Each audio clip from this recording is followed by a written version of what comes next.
교회 회장들의 가르침 조셉 스미스 제42장 가족, 현세와 영원을 위한 가장 감미로운 결합 참으로 감미로운 발합과 행복이 우리의 집 안에 충만했다. 어떤 불일치나 불화도 우리 가운데 있는 화평과 평온함을 방해할 수 없었다. 노시 맥 스미스, 조셉 스미스의 생애에서 1843년이 되었을 때 비록 나부 성전은 아직 완공되지 않았지만 선지자는 죽은 자들을 위한 구원의 교리를 발표했으며 한 무리의 충실한 성도들에게 성전 엔다우먼트를 집행한 바 있었다. 그러나 성스러운 성전 사업의 중요한 부분은 아직 시행되지 않고 있었다. 1843년 5월 16일 선지자는 일리노이 주 나부에서 나무숲까지 여행했으며 그곳에서 그는 절친한 친구인 벤자민 F. 존슨의 집에 머물렀다. 그날 저녁, 그는 존슨 형제와 존슨 자매 그리고 몇몇 가까운 친구들에게 새롭고도 영원한 결혼 성약에 대해 가르쳤다. 그는 이 성약은 해의 왕국에서 가장 높은 등급을 얻는 데 필요한 신권의 반차라고 설명했다. 교리와 성약 131편 1에서 4절 참조. 그는 또한 남자와 여자가 영원한 결혼 성약을 맺지 않는 한 그들은 죽은 후에 증식을 그치게 될 것이니, 다시 말하면 그들은 부활 후에 아무 자녀도 가질 수 없고 반면 이 성약을 맺고 계속해서 충실한 자들은 해의 왕국에서 자녀를 두며 계속 증식하게 될 것이라고 가르쳤다. 2달 후인 1843년 7월 12일 선지자는 자신의 붉은 벽돌 상점 2층에 있는 사무실에서 윌리엄 클레이튼에게 영원한 결혼 성약에 대한 계시를 받아 적게 했다. 교리와 성약 132편 참조. 선지자는 이 교리를 이미 알고 있었으며 몇 달 전에 가르친 바 있었다. 이 계시에서 주님께서는 남편과 아내가 거룩한 신권의 권능으로 임봉되지 않으면 그들은 커질 수 없고 모든 영혼에 걸쳐 승령함이 없이 구원받은 상태로 따로 떨어져 홀로 있게 되나니, 교리와 성약 132편 15에서 18절 참조. 라고 선언하셨다. 시험을 얻기 위해 남편과 아내는 반드시 신권의 권능으로 임봉되어야 하며 자신들의 성약에 충실해야 한다. 팔리 피 프렛은 이렇게 선언했다. 나에게 아버지와 어머니, 남편과 아내, 형제와 자매, 아들과 딸의 아름다운 관계의 소중함을 가르쳐 준 사람은 바로 조셉 스미스였다. 진실로 내가 너희에게 이르노니 만일 어느 남자가 나의 말 곧 나의 율법으로 말미암아 그리고 새롭고도 영원한 성약으로 말미암아 아내를 맞이하고 그것이 내가 지명하여 이 권능과 이 신권의 열쇠를 지니게 한 기름 부음 받은 자로 말미암아 약속의 성령에 의해 그들에게 임봉되면 나의 종이 그들에게 부여한 것은 무엇이든지다 현세에서나 모든 영혼을 통하여 그들에게 이루어질 것이요. 또 그들이 세상을 떠난 후에 완전한 효력이 있어 그곳에 배치된 천사들과 신들 곁을 지나가서 그들의 머리에 임봉된 대로 온갖 일에서 그들의 승형과 영광에 이르리니 그 영광은 영원 무궁하도록 자손이 충만하고 계속되는 것이니라. 그때에 그들은 신이 되리니 이는 그들에게 끝이 없습니다. 그러므로 그들은 영원에서 영원까지 이르리니 이는 그들이 계속됨이라. 그때 그들은 만물 위에 있으리니 이는 만물이 그들에게 복종합니다. 그때 그들은 신이 되리니 이는 그들이 모든 권능을 가졌고 또 천사들이 그들의 개복종함이라. 진실로 진실로 내가 너희에게 이르노니 너희가 나의 율법을 지키지 아니하면 너희는 이 영광에 이를 수 없느니라. 교리와 성약 132편 19에서 21절 12사도 정원회의 팔리 피 프렛 장로는 이 교리에 대한 지식을 얻고 난 후 가족에 대한 사랑이 깊어졌다. 나에게 아버지와 어머니, 남편과 아내, 형제와 자매, 아들과 딸의 아름다운 관계의 소중함을 가르쳐 준 사람은 바로 조셉 스미스였다. 사랑하는 아내와 영원토록 함께하게 되며 우리가 서로를 깊이 사랑하도록 해주는 공감대와 애정이 영원하고 성스러운 사랑의 샘으로부터 온다는 사실도 조셉에게서 배웠다. 조셉은 나에게 우리가 이 애정을 가꾸어 그 안에서 성장하고 영원토록 증진할 수 있으며 영원한 결합의 결과는 그 후손이 하늘의 별이나 바다의 모래처럼 무수하게 되는 것이라고 가르쳐 주었다. 나는 전에도 사랑을 했지만 그 이유는 몰랐다. 그러나 지금은 순수하게 한층 고양되고 이 낮은 영역의 일시적인 것들로부터 내 영혼을 들어올려 마치 대양과도 같이 넓게 펼쳐주는 승화된 느낌으로 사랑한다. 요약해서 말하자면 나는 이제 그러한 정신과 이해로서 사랑할 수 있다. 남편과 아내는 사랑, 친절, 그리고 애정을 나타내 보임으로써 서로를 존중한다. 결혼은 하늘에서 제정되었으며 에덴 동산에서 시작되었다. 남편의 의무는 자신의 아내를 사랑하고 아끼고 부양하며 그녀 이외의 다른 누구와도 결합하지 않는 것입니다. 교리와 성약 42편 22절 참조. 그는 자기 자신처럼 아내를 존중해야 하고 그녀의 감정을 부드럽게 다루어야 합니다. 이것은 그녀가 세상적인 일에서나 영적인 일에서 그를 돕는 배필로서 마련된 그의 살이요 뼈이기 때문입니다.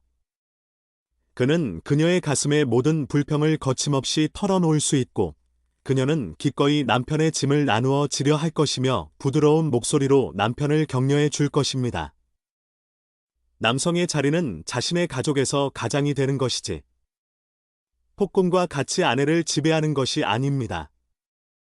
또한 남성은 아내가 자신의 본분에서 벗어나 자기가 권세를 행사하지 못하게 하지는 않을까 하고 걱정하거나 경계해서도 안 됩니다.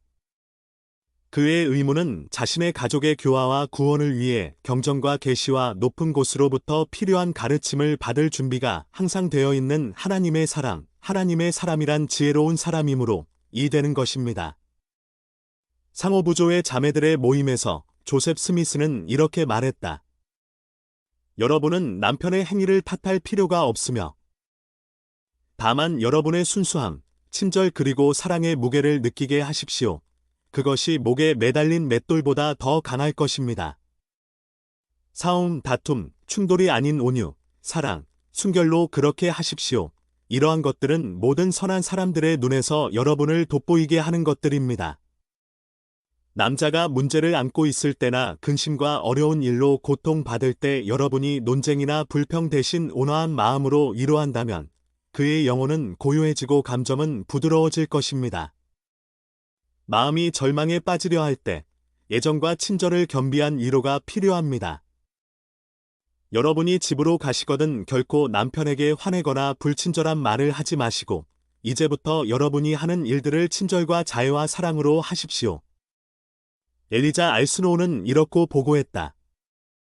선지자 조셉 스미스는 자매들이 항상 신앙과 기도에 열중해야 하며 하나님께서 존중하라고 명하신 남편들을 신뢰하라고 권고했습니다. 자녀들은 부모에게 감사를 표하고 평생토록 그들을 소중하게 여김으로써 그들을 존경한다.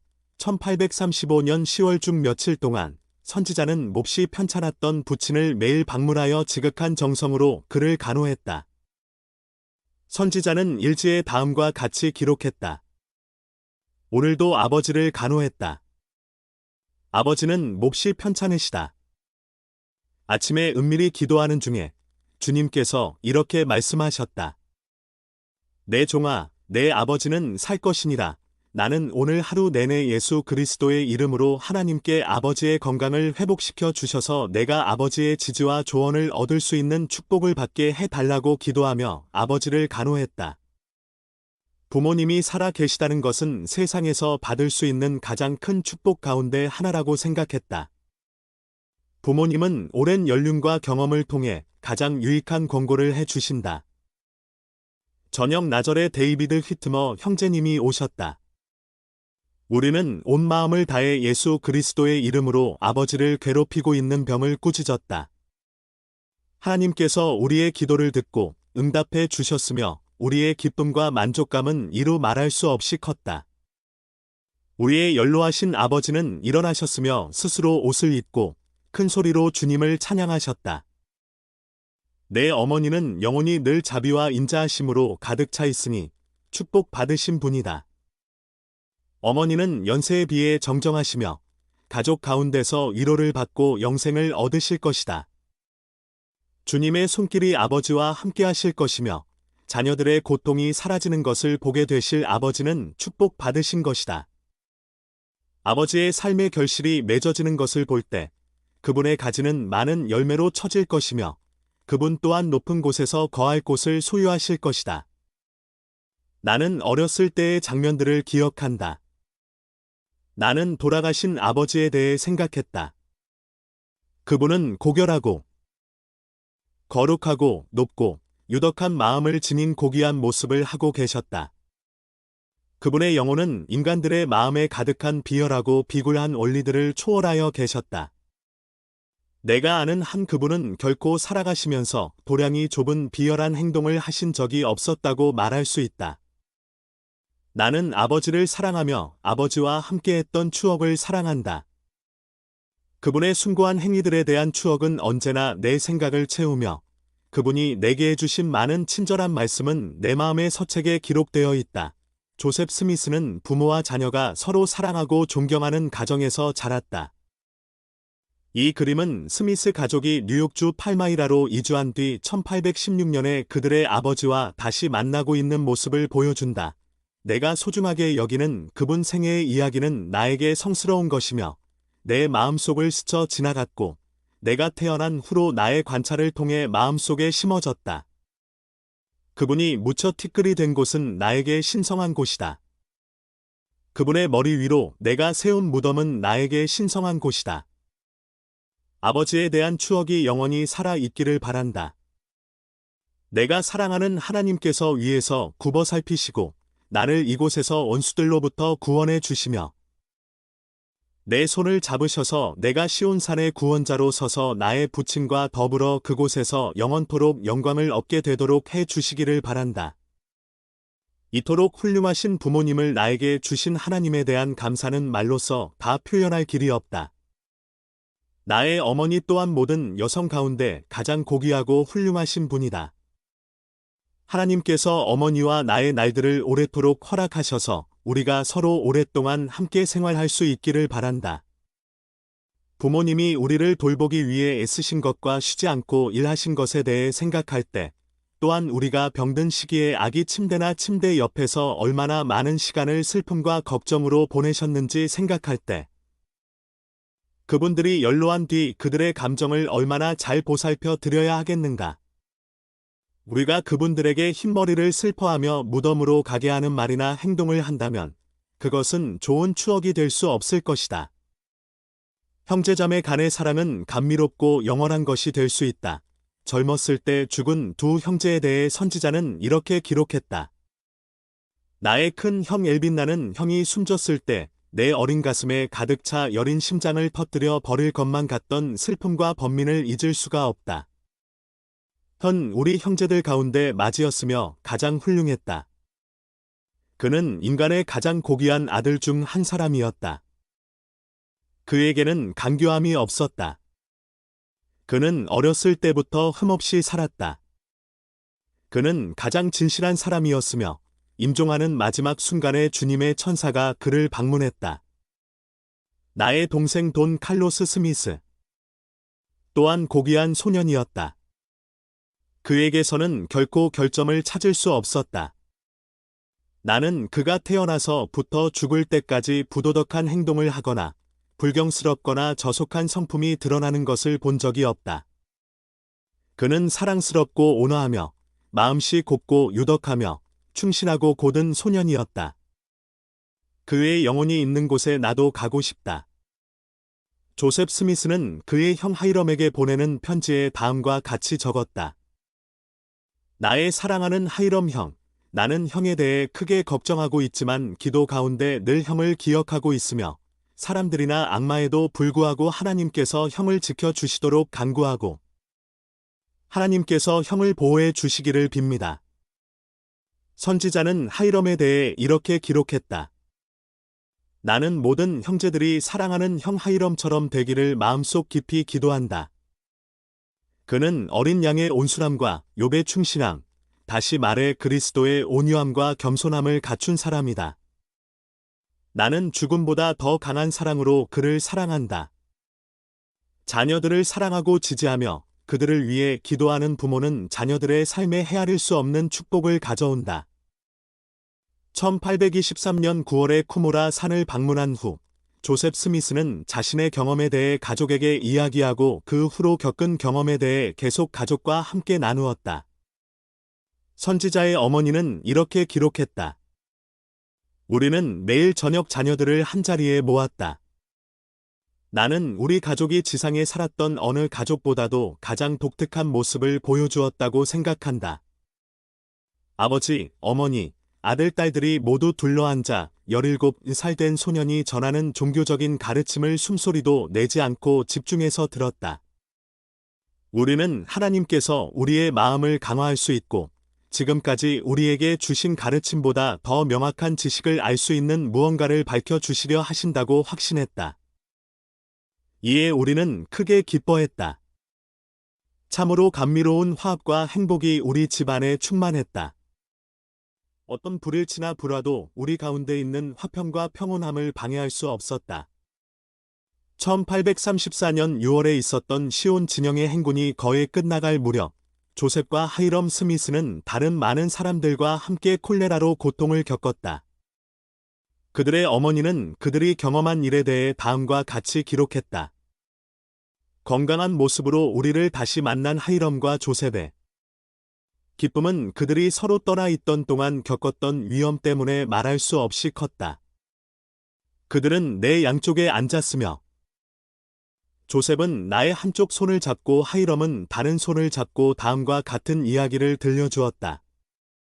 그 질병은 즉시 우리를 덮쳤고 몇 분도 안 되는 사이에 우리는 큰 고통을 느꼈어요.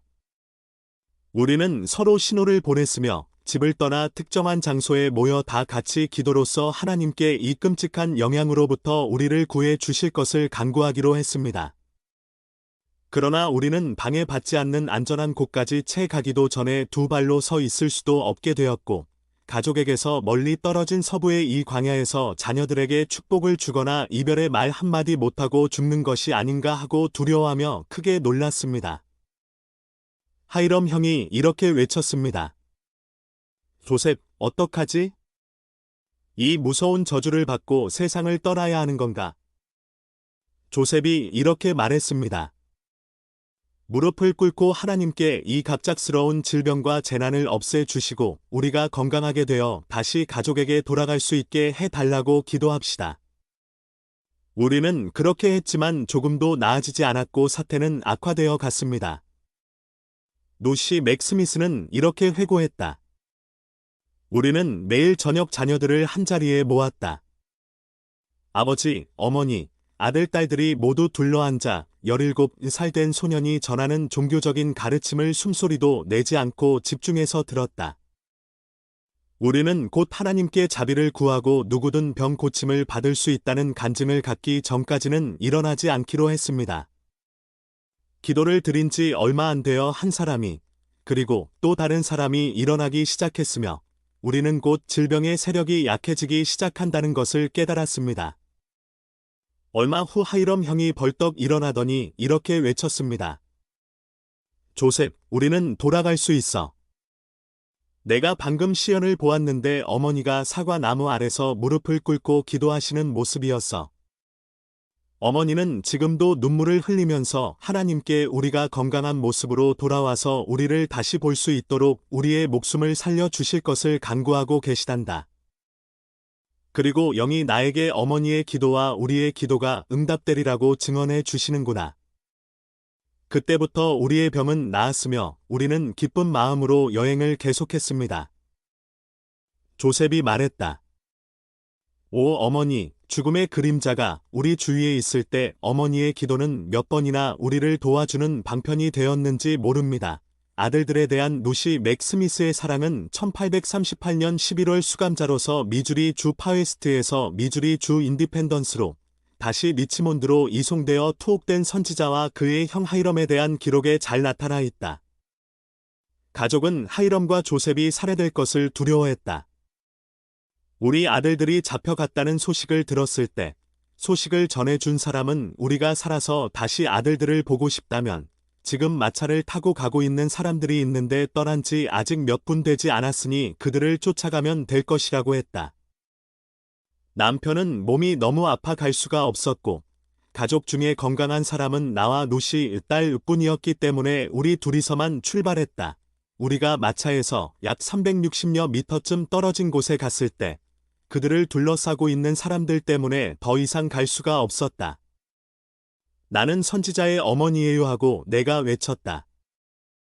누가 나 좀 이 군중을 해치고 마차가 있는 곳으로 가서 우리 아들들이 죽기 전에 마지막으로 그들을 보고 말할 수 있도록 도와줄 수 없을까요? 한 사람이 자진해서 군인들 틈에 길을 열어 주었으며 우리는 검과 소총, 권총과 총검 사이를 지나 내 걸음마다 죽음의 위협을 느끼면서 마침내 아들들이 있는 곳에 다다랐다.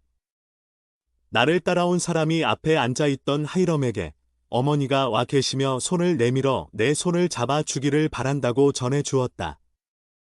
하이럼은 그렇게 했으나 나는 아들들을 볼 수가 없었다. 왜냐하면 마차가 두꺼운 천으로 둘러쳐지고 앞까지 튼튼하게 묶여 있었으며 옆에는 못을 단단히 박아 놓았기 때문이었다. 그러자 나를 데려온 사람이 조셉이 앉아있던 마차 뒤쪽으로 돌아가서 그에게 이렇게 말했다. 스미스 씨, 당신 어머니와 누이가 여기 와 있는데 당신 손을 만지고 싶어 하시오. 조셉은 마차의 포장과 널판지 끝에 못을 박아 놓은 사이로 그의 손을 내밀었다. 우리는 그의 손을 잡았지만 그는 아무 말도 없었다. 나는 그의 목소리를 듣지 않고는 그를 보낼 수가 없었다. 그래서 내가 말했다. 예, 조셉아. 이 가련한 애미에게 한마디만 해다오. 나는 내 목소리를 듣지 않고는 갈 수가 없구나. 어머니, 하나님께서 어머니를 축복해 주시기를 바랍니다. 하고 그가 말했다. 우리는 그들이 총사령을 선고받았다는 것을 알고 있었기 때문에 노시가 그의 손에 누이의 마지막 입맞춤을 하려는 순간 마부의 고함 소리가 들리더니 마차는 아들들을 우리에게서 떼어 놓고 내달리기 시작했다. 우리는 겨우 몸을 지탱할 정도였지만 무사히 집으로 돌아왔다. 우리는 당시 조셉과 하이럼을 마지막으로 보았다고 생각할 수밖에 없었기 때문에 한동안 우리 집에서는 한숨과 신음 소리 외에 아무것도 들을 수가 없었다. 그러나 나는 슬픔 가운데서도 세상의 모든 위안을 능가하는 위로를 발견했다. 나는 하나님의 영으로 가득 찼으며 예언의 은사로 다음과 같은 말을 들었다. 자녀들에 대해서 마음의 위안을 받으라. 그들은 머리카락 하나도 해를 입지 않으리라. 나는 이렇게 말했다. 얘들아, 울지 마라. 폭도들은 조셉과 하이럼을 죽이지 않을 것이다. 주님께서 내게 그들을 원수의 손에서 구해 주시리라는 것을 알려주셨단다. 이것은 우리 모두에게 큰 위안이 되었으며 우리는 그 후로 그들이 잡혀간 것에 대해 그리 낙담하지 않았다.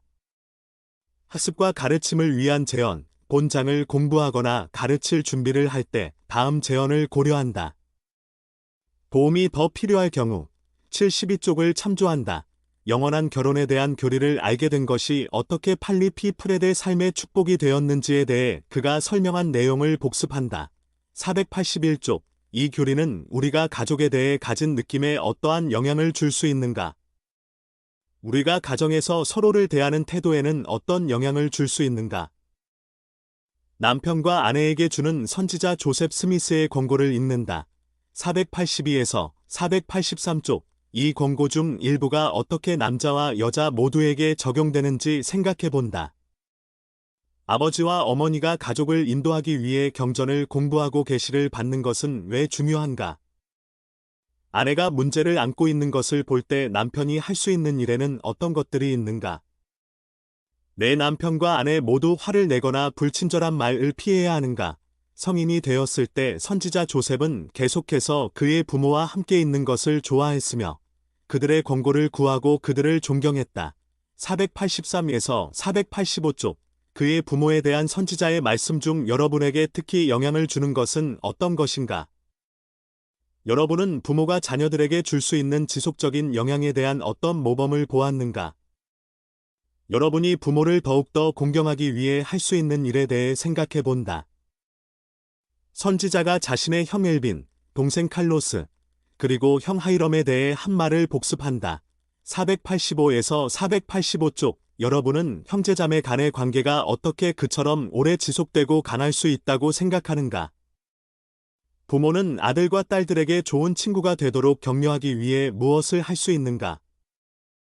형제자매는 서로에 대한 우정을 키우기 위해 무엇을 할 수 있는가? 아들 조셉이 가족을 가르쳤던 것에 대한 루시 맥스미스의 회고를 복습한다. 486쪽, 가족과 더불어 느낀 화합과 행복에서 여러분은 어떤 경험을 나눌 수 있는가? 부모들은 콜레라로부터 병 고침을 받은 조셉과 하이럼의 경험에서 무엇을 배울 수 있는가? 486에서 488쪽. 관련 선구, 출애굽기 20장 12절, 고린도전서 11장 11절, 에베소서 6장 1에서 4절, 모사이아서 4장 14에서 15절, 모세서 3장 18절, 21에서 24절.